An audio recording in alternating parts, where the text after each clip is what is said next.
OK, right, we're going to move on to this one now in the Telegraph and the rise of the right. I've got quite a conservative panel tonight, so how do you two feel about this story? So their tax cuts and patriotism as Spain typifies a continent turning right. It looks like this is a rally in Madrid. Right. It looks like there's going to be electoral success for the centre-right Spanish People's Party. They're going to go into some sort of alliance with the Vox Party. We're seeing this across Europe, and to me, it looks like a natural reaction to how Europe has been mismanaged by this sort of woke blob that controls everything now and totally ignores what people's wishes are. If you look at France, you know, people don't want mass immigration. They don't want all the social discord and everything that comes with it. They don't want net zero. But I thought right-wing populism in Europe was over. I mean, that's what The Guardian's been saying. Well, it's coming back because people aren't listening. The politicians aren't listening to the people. Is there a danger? I mean, obviously, you're part Italian, Nicholas, or part Italian, part Iranian, is that right? That's right. Right, so you can discuss Italy, for instance. Italy's a good example, isn't it, where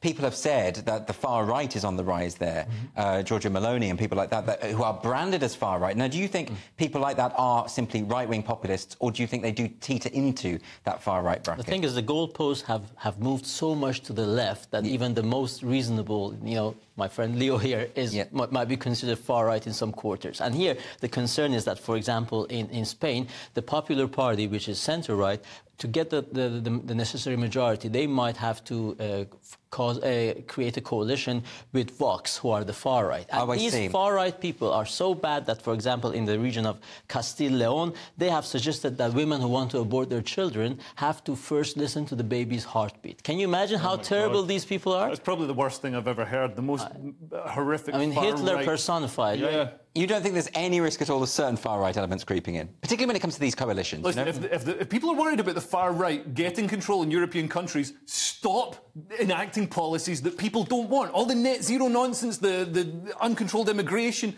the gender woo-woo nonsense, the incredibly high taxes. People don't want that. Listen to people and do it. Otherwise, it's not a democracy. It does. I mean, that stuff really does tap into people's negative feelings, and they start supporting parties they otherwise wouldn't normally support. It's not just about negative feelings. I mean, people talk about populism as if it's a terrible thing. It's not like this politician is doing what the people want. That's what we're in a democracy. Politicians are supposed to do what the people want. But the funny thing is how the article has been conceived. That the article argues that while Britain is veering to the left, as if it has been ruled by the right, Europe is veering towards the right, and says, what are these populist party or far-right parties in Europe are doing? Cutting taxes, national identity, boosting the family, and questioning the wisdom of net zero. Sounds familiar? No, because we have been governed by the Tories, who are anything but conservative. OK, we're going to move on now. Rejoin Europe.